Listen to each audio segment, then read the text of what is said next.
माता जी, सबसे पहले तो एक पंडित अजय दुबे हैं जो आपके घर रोज पूजा करने आते हैं। उन्होंने ये कुंडली देखकर दावा किया है कि दोनों की कुंडली में मंगल दोष था। हाँ, दोनों की कुंडली में मंगल दोष था। अच्छा, तो क्या कुंडली शादी से पहले आपने किसी और पंडित को दिखवाई थी या नहीं दिखवाई थी? नहीं दिखवाई थी। अच्छा, मतलब अगर आपको ये पता होता कि मंगल दोष है तो ये शादी आप नहीं करवाते? नहीं पता था ना कि मंगल दोष थे, और दोनों की मतलब इसीलिए शादी करवाई जाती है कि मंगल दोष रहता। गलती लड़की वाले की है, क्योंकि लड़की वाले ने उस मंगल दोष का उपाय नहीं करा, हमने तो सारा उपाय करा था। अच्छा, मतलब आपका ये कहना है कि लड़की की माँ और उनके परिवार को ये पता था कि मंगल दोष में जो उपाय किए जाते हैं वो उन्हें करना चाहिए थे। हाँ, वो उन्हें करना चाहिए थे, वो उपाय उनने नहीं करे। वो उपाय आज वो कर लेते तो उनकी लड़की में इतना पावर भी नहीं रहता ना, वो खींच के वहां तक नहीं ले जाती राजा को। क्या वो उपाय इसीलिए नहीं किए कि मंगल दोष खत्म करना है, जानबूझ के वो साजिश के तहत वो उपाय नहीं किए?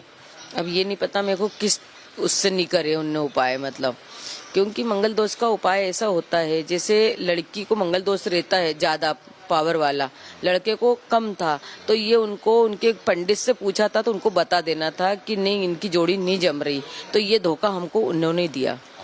कामाख्या देवी के मंदिर भी वो शिलांग जाने से पहले गए थे, तो क्या वहाँ भी सोनम किसी विशेष तंत्र क्रिया के लिए वहाँ ले गई थी?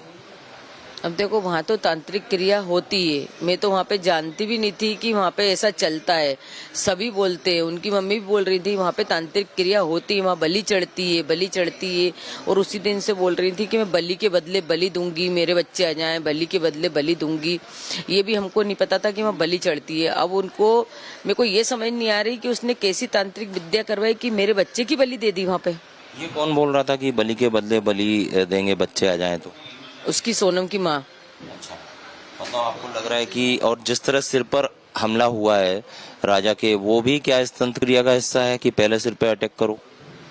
अब ये तो देखो क्या हिस्सा है क्या हिस्सा नहीं है, और उसने कौन सी पूजा करवाई थी राजा के लिए। हो सकता उसने यही पूजा करवाई होगी कि मैं बलि दे के जाऊंगी इसके यहाँ पे, और अपना जो दोष है वो खत्म करके फिर राजकुशवा से शादी कर लेगी, ऐसा? हाँ, राजपुष्पा को मंगल था नहीं, अगर पहले वो राजपुष्पा से शादी करती तो राजपुष्पा तो मर जाता, फिर वो किसी से कर नहीं पाती ना। अच्छा, इसीलिए उसने पहले राजा को एक मोहरा बनाया अपना मंगल दोष खत्म करने के लिए। हाँ, इसीलिए राजा को मोहरा बनाया, सबके दबाव में आके उसने शादी करी, क्योंकि उसको दबाव नहीं होता तो वो शादी नहीं करती, उसने घर वाले के दबाव में आके शादी करी। अच्छा, दूसरी चीज एक ये सामने आ रही है, अच्छा उनके घर के बाहर भी उल्टी तस्वीर सोनम की लगाई थी, तो ये उल्टी तस्वीर लगाना भी उसी तंत्र क्रिया का हिस्सा है क्या? हाँ, उनके पापा ने बोला था कि हमने मतलब कोई तंत्र क्रिया करवाई है। उन्होंने तो ये बोला था मेरे को कोई नॉलेज नहीं है, जो रिश्तेदार हैं उनने ये तंत्र क्रिया करवाई है कि सोनम जल्दी आ जाएगी, बोले कि जीवित मिलेगी, उल्टी टांग दोगे तो घर की तरफ दौड़ी आएगी बोले। अच्छा, दूसरी चीज एक और बात निकलकर सामने आ रही है कि हवाला का पैसा, कॉन्ट्रैक्ट किलिंग के लिए हवाले के पैसे का इस्तेमाल हुआ होगा ना, क्योंकि राजा तो सारे वो लेके गया था डॉक्यूमेंट यहाँ से घर से, तो लिखा ले गए होंगे। नहीं, जो आरोपी है सोनम और राज, उन्होंने हवाला का पैसा लिया राज ने किसी से और वो कॉन्ट्रैक्ट किलर को दिया, मतलब हवाला एंगल भी इसमें सामने आया है। 2 नंबर का पैसे का इस्तेमाल हुआ। अब ये 2 नंबर का पैसा कहाँ से हुआ मेरे को नहीं मालूम, इस चीज का कोई नॉलेज नहीं मेरे को, कैसा पैसा नहीं। अच्छा, एक पंडित अजय दुबे ने एक और दावा किया कि इसमें एक और महिला का नाम आ सकता है, वो महिला कौन लग रही है आपको? ये नहीं पता मेरे को। कहीं उसकी सोनम की माँ ही तो नहीं? ये भी नहीं मालूम मेरे को।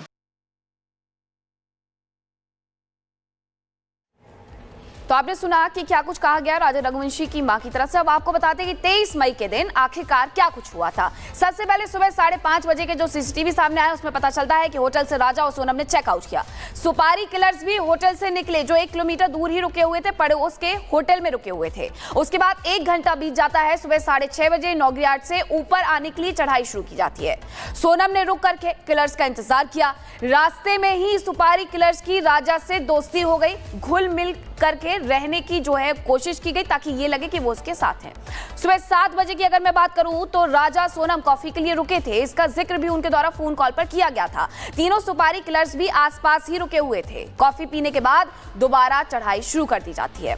सुबह 10 बजे का वक्त होता है। राजा सोनम ने करीब 2000 सीढ़ियां चढ़ी। तीनों किलर्स के साथ आगे आगे राजा चल रहा था। राजा और सुपारी किलर्स के पीछे सोनम चल रही थी। इसके बारे में बयान भी सामने आया था टूरिस्ट गाइड का। दोपहर 1:30 बजे होते हैं और उस वक्त राजा को मारने के प्लान को एक्टिव किया जाता है। सोनम ने अपनी सास को फोन किया सबसे पहले ताकि किसी को कोई शक ना हो। अपनी सास को थकने का बहाना उसकी तरफ से बताया जाता है और दोपहर 2 बजे सोनम ने विशाल को हमले का इशारा कर दिया।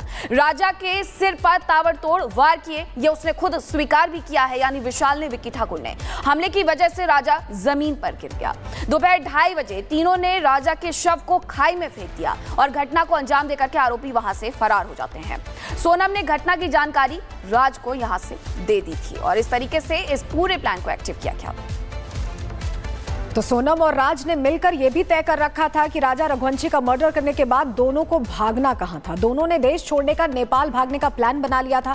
सोनम और राज अगर पुलिस की गिरफ्त से बच जाते तो इस प्लान को दोनों अंजाम कैसे देते, इस रिपोर्ट में देखिए।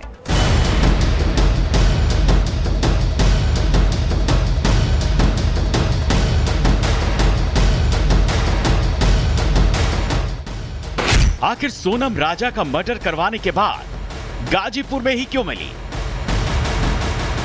सोनम गाजीपुर के अलावा और कहीं क्यों नहीं गई? तो सोनम के इस डेस्टिनेशन से जुड़ा है सोनम और राज के भारत से भागने का प्लान। नेपाल भागना चाहते थे सोनम और राज। गाजीपुर से नेपाल बॉर्डर 300 किलोमीटर दूर है। सड़क के रास्ते 5 से 6 घंटे का सफर। देश छोड़कर नेपाल भागना सबसे आसान रास्ता था सोनम और राज के पास, जिससे वो मर्डर के इस गुनाह से बच सकें। नेपाल पहुंच जाते दोनों तो केस इंटरनेशनल बॉर्डर का हो जाता। दोनों की ट्रैकिंग और ट्रेसिंग काफी मुश्किल हो जाती क्योंकि दोनों नेपाली कम्युनिकेशन का इस्तेमाल करते और दबाव बढ़ता तो दोनों नेपाल से भी दूसरे देश जा सकते थे। नेपाल हिंदू आबादी वाला बहुसंख्यक देश है, इसीलिए इसकी मुख्य धारा में शामिल होना काफी आसान था। इसीलिए राज और सोनम दोनों ने नेपाल भागने का प्लान बना लिया था। आर्थिक रूप से भी सस्ता है नेपाल। सोनम के खाते में 20 लाख रुपए थे, जो नेपाल में करीब 32 लाख रुपए हो जाते। सोनम अपने साथ गहने ले गई थी। नेपाल में 1 तोले सोने का दाम भारत से बहुत ज्यादा है। नेपाल में 1 तोला सोना 1,40,000 से 1,71,000 के बीच बिकता है। यानी कि अगर सोनम और राज नेपाल पहुंच जाते तो करीब 50 लाख नेपाली क्रेडिट करेंसी उनके पास होती और इसी इकोनॉमी कन्वीनियंस की वजह से भी हो सकता है कि दोनों ने नेपाल को एग्जिट डेस्टिनेशन के तौर पर चुना हो। साथ ही नेपाल से सड़क के रास्ते आना जाना भी काफी आसान है, इसीलिए दोनों को नेपाल का डेस्टिनेशन ज्यादा मुफीद लगा हो। लेकिन अब सोनम और राज दोनों ही पुलिस की गिरफ्त में हैं। दोनों की प्लानिंग पर लग चुका है full stop. Bureau report, Republic Bharat. वहीं राजा के पिता ने कहा है कि हर हाल में दोषियों को सजा दिलाएंगे। क्या कुछ कह रहे हैं वो आपको सुनवाते हैं। उससे अगर कड़ी पूछताछ होगी सोनम से तो आगे का राज और खुलेगा। इसमें और ही मिले होंगे ये और भी लोग कि एक लेडीज इतना वो नहीं कर सकती है। आज मैं साला किसी जाऊँगा मारने जगह चाचा को सोचूंगा कि इसको मारो, मैं डरूंगा। अरे मैं अकेले कैसे पर रहूँगा? वो अकेला जब इतना गेम चला सकती है तो समझ फिर उसके आगे पीछे और कोई होंगे उसमें, उसकी लेडीज से, उसकी सहेली या कोई लेडीज से मिली होंगी। पॉइंट वाले बात बोला मैंने आपको। बस फिर क्यों करा होगा ऐसा? आप क्या लग रहा है? मंगल चक्कर भी थी। हाँ। कि एक को मरवा दूंगी। अच्छा। तो मेरे को भी 2 हट जाएगा तो मेरा जो प्रेम उससे शादी कर लूंगी। ओके। पॉइंट पे पॉइंट बात वाली अंदर आदमी से देखता ना।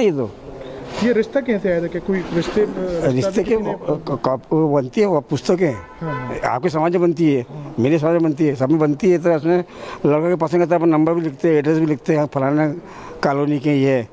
फिर अपन बात को फ़ोन लगाते भाई हमारा लड़का भी मंगल है, लड़की वाले के तो हमारी लड़की मंगली है।